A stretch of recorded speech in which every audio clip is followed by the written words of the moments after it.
The single best way to sell someone is not to sell them. It's to educate them. So step one, whenever you explain cold outreach, you always have 50% of the room of the people who go, I hate sales. I don't want to sell people. Sales is slimy, right? And the very first thing we need to internalize is that I am not telling you to go be salesy. I am telling you that what you need to do is educate the client. All right, so what does that mean?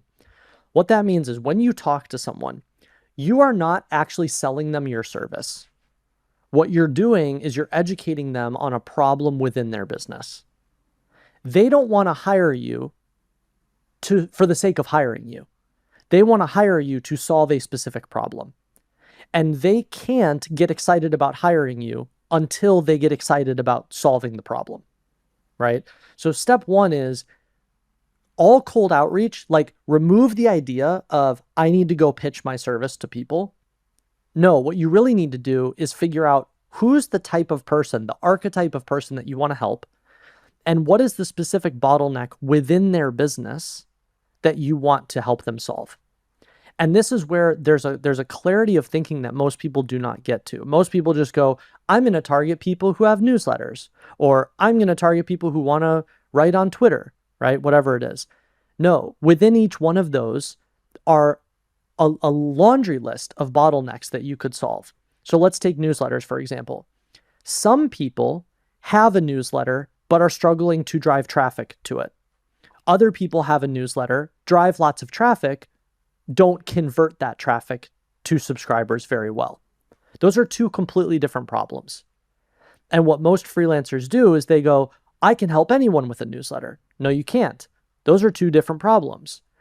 You need to get really good at solving one of them, right? And so I have this rule of ones. I talk about it in my book constantly, which is solve one problem for one specific person in one industry in one specific way.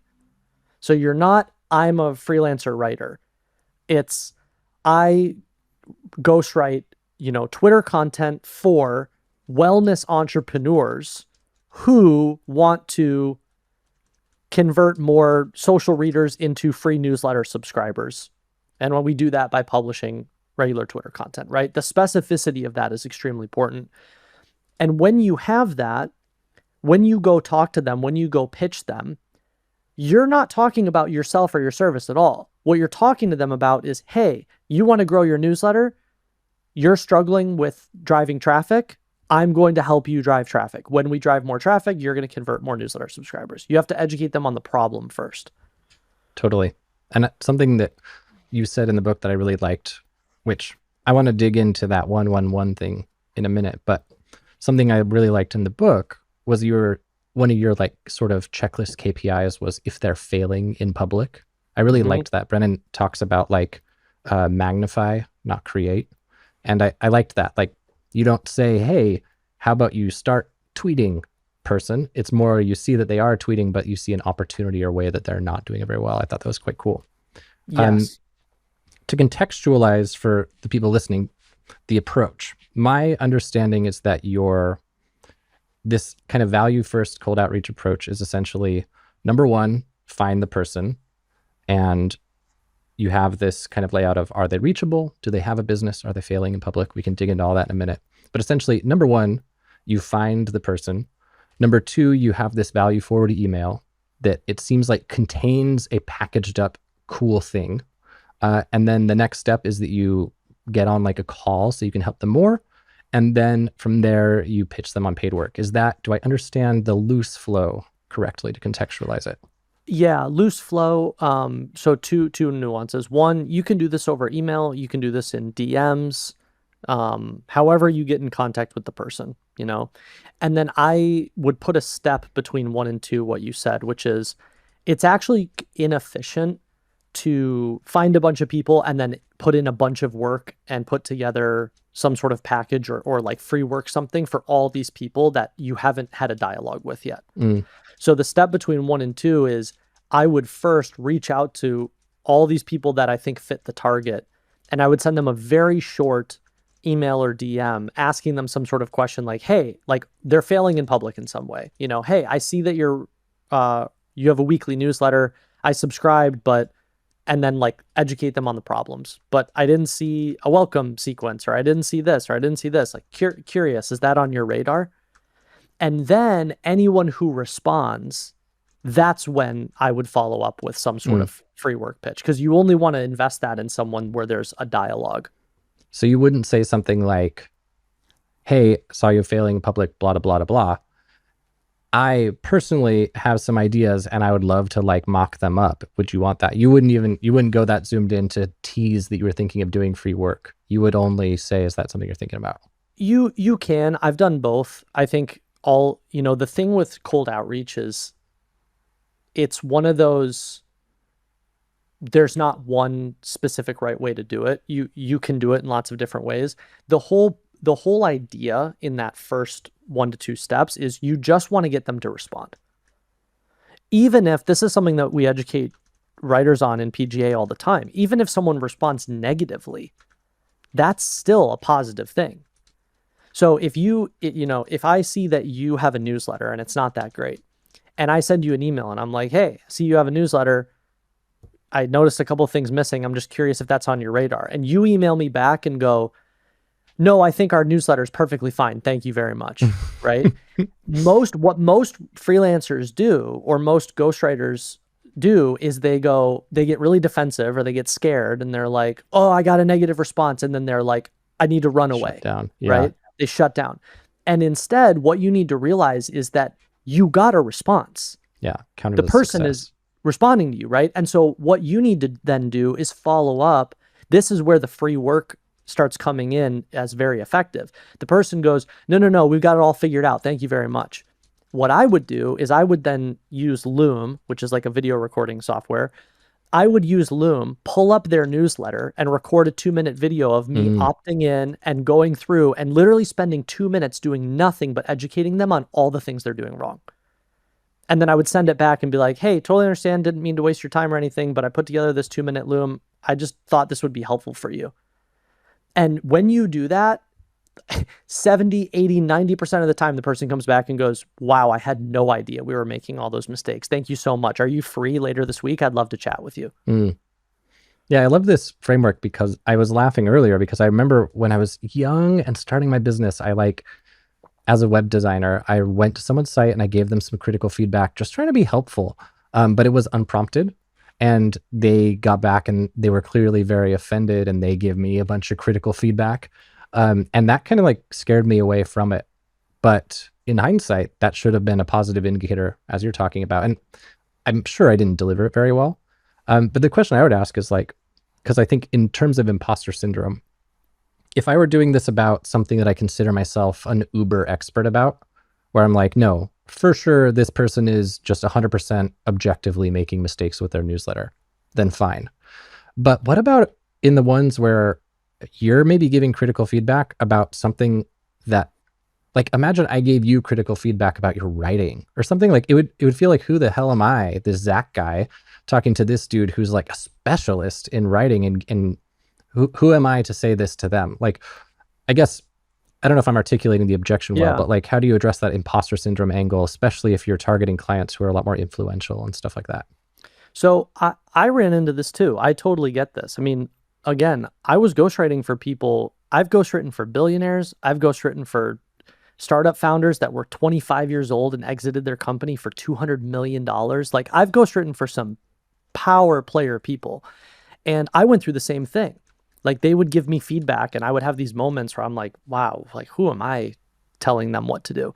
And this is where, again, going back to first principles, I'm such a big proponent on this. Like, for no other reason, this is the single most valuable part of practicing on yourself. Because the more you practice on yourself and the more that you experience and learn what works because you've lived it versus in theory, oh, I heard on a podcast that this is how it works, right? Mm-hmm. You need to experience it. Over time, that was a growth process within myself, where in the beginning, some really influential person would be like, no, that's not how it should go. And I'd be like, well, I mean, they're the one worth, they're the one worth 500 million. So I guess they're right. And then it took a couple years for me to realize, like, no, you know a lot, but about this one specific Right. thing, I really know what I'm talking about. Yeah. Yeah, I love that so much. And that's like the power of what you're talking about the 1-1-1-1-1. Like, if you try to know everything about everything and thus be more of an authority than this billionaire on any old thing, you're not going to succeed. But if you say, all right, I'm really freaking good at choosing the color of buttons. This is the thing. I know more in the world about button colors than anyone else. Like, it's a lot easier to become that master because it's so zoomed in.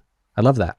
This is, I mean, a great example is like headlines.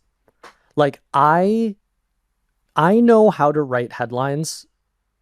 I'll say it in the inverse. I think there are very few people on planet Earth that know how to write headlines the way that I do, to the degree that I do, because I've written thousands and thousands and thousands of them. And so I'm at a point now where I literally just, I've had this happen in the past 2 years. You know, if I'm talking to the CEO of a multi-$100 million company, and he or she is like, hey, what should the headline be for this piece? Or what should the headline be for this sales letter? Or what should the headline be for this newsletter? And I tell them what I think, and they go, no, I don't like that idea. I now have gotten to a point where I just sit there and I go, okay, you're paying me for my opinion. And I know that this is the thing that I know way better than anyone else. So either take my opinion or just stop wasting my time, because I know what is going to work and your idea is not going to work. And like, that's something where you can't, I hate that whole like fake it till you make it. Like, you can't fake your way there to that. What you have to do is you have to put in the reps, and you have to get the level of experience where you're like, it's not that you're puffing your chest out and being confident. What you're doing is you're just going into your repository in your brain going, I have done 5,000 repetitions of this thing. Yeah. I know I'm right. Yeah. So I advocate start with low effort, high impact, 2 to 3 minute Loom, educate on the problem, make the founder aware of the to-do list item that they now have to go solve in their business. And then go, and I put together some examples. Here's a couple packaged assets. By the way, if you want me to do this, here's my productized service. And those examples, they would be past work, or that you would have custom made those with part of the pitch? You can do either, but if you can make it custom, like what we teach in PGA is educate people on their opt-ins and then put together a outline of educational email course. So be like, I've identified the problem for you. Here's what I would do instead. Here's high level what it would look like. If you want to hire me to do this, it's $5,000, let's go. So I think that's the pairing. Educate on the problem, follow up with like some sort of packaged asset. Okay. So let's break this into steps. Let's say you pull somebody's site up, and I hope you're fine with me getting all nitty gritty like this. I love it. Cool. So let's say you pull somebody's site up and you're like, they're trying to think of something a little harder, because headline's kind of easy because you can work a headline. Let's say that like you sign up for their e-course, you get all their emails, and you spot like 6 problems. So step 1, you find the person. Step 2, you identify the problem. Step 3, this is where I want to clarify. So step 3, you'd send them a message being like, hey, I took your thing. I love you. I'll ask you for a template kind of thing there. But like, you say all the right things. But the CTA there is like, do you want me to send you some ideas? Or is the CTA, I sent you some ideas, here's the Loom video, and then what's the actual ask? So you can do either in there, but what I would personally do is I'd identify the person, go to their website, type in my email, go through their funnel, and then I'd send them an email and go, hey, I love your product or service, but I typed in my email and I identified a bunch of missing opportunities. Don't know if that's on your radar. I'm happy to share. I really love what you're doing. I'm happy to share. Do you mind if I send you a 3-minute Loom? I can walk you through it. Super short. They respond back 3 days later and they're like, sure, I guess. Right? Like, fine, I got an answer. Then I would go create a 3-minute Loom. I'd have all their, emails or their whole funnel pulled up, and I'd go, hey, I love what you're doing. I love your product. This works even better when you're pitching people where you actually do love their product. And you're like, but this headline probably isn't doing what you think it's doing. I would reformat this, right? 3 minutes of just problem. And then at the very end of the Loom, you're like, I just wanted to share this with you. I hope it's helpful. And by the way, for context, if you're looking for someone to help solve it, like this is what I do all day, every day. Super short, right? Send them the Loom. And then my rule of thumb, because again, this is a big mistake freelancers make, is they go, well, I sent it and I never heard back. Yeah, you should follow up with them every 3 days for the rest of your life. Like literally until they tell you, please stop emailing me or I will call the authorities. You have every right to keep bumping it up in their inbox, right? So 3 days, they don't respond. You email back, hey, I'm sure you've been swamped. I just want to make sure you saw this. 3 days later, hey, I'm sure you've been swamped. I just saw your company in the news. Congrats on the product launch. Just wanted to bump this up on your inbox. 3 days later, 3 days later, 3 days later. 3 weeks later, they finally respond. They go, hey, sorry, I've been swamped. I finally got to look at this. This is so helpful. What are next steps? And then everyone freezes up again. They're like, what do I do, right? You can either push straight for a call. So this is when we started getting in my agency. We just skipped and went straight to the call, right? Or you can follow up with a packaged asset if you want. And you're like, hey, yeah, I built it out for you already. Here you go. Wanted you to have this for free. And by the way, I do this, here's what my package looks like. I do this for you every month. Give them the little pitch. And you just do that over and over and over again. So you don't think in those follow-ups, like I'm thinking about, like I still haven't addressed these security vulnerabilities. They're in my inbox, maybe one day. So you don't think in any of these follow-ups, you'd try to lower friction, like supposing that they have kind of watched your video or they've got on the radar, but they don't have the mental energy to deal with it. You wouldn't in one of the follow-ups say like, hey, by the way, I'm happy to just like do some of these things if blah, blah, blah, blah, blah, blah, blah. You just kind of keep surfacing. Well, you can. It just depends on, if you never got a response on that first Loom, for example, you want to make sure that they see it. So the first thing is just, did you see it? I'm just bumping this up. But if they see it and they're like, hey, thanks, I'm just busy right now. Like, yeah, then move on to the next phase, right? Remove more friction. Sure, no problem. I put this together for you. Let me know if you want me to put this on autopilot. Let me know if you want me to take this off your plate. I think it's a careful balance of you're educating them on the problem and you're showing them that you can deliver some free value or you can help them in some way, but you also have to not be afraid to ask. Like at some point you have to be like, this is what I do. Yeah. I would love to help you. And I think that's where I notice people struggle is if they don't immediately get I think what most freelancers think is that they're going to do step one and then the client's going to email back and go, thank you so much for this. I've made the official decision to hire you. Please send over the like that's not what happens, right? Yeah. So you have to be the one at some point to be like, this is the problem. This is what I would do. Here's a solution. And I want to let you know that this is my jam. This is what I do all day, every day. And I talk about this a bit in my book. It's a huge focus in PGA. You have to, this would be a good thing to dig into. You have to package your service. You have to productize yourself. You can't just say, hire me. Mm-hmm. You can't just say, hire me as a freelance writer. You have to say very explicitly, this is the goal. This is what you want. These are the problems. I specialize in solving the problems. I do it in this way. And my package is I give you X for Y per month, or I give you X per Y flat fee. Yeah.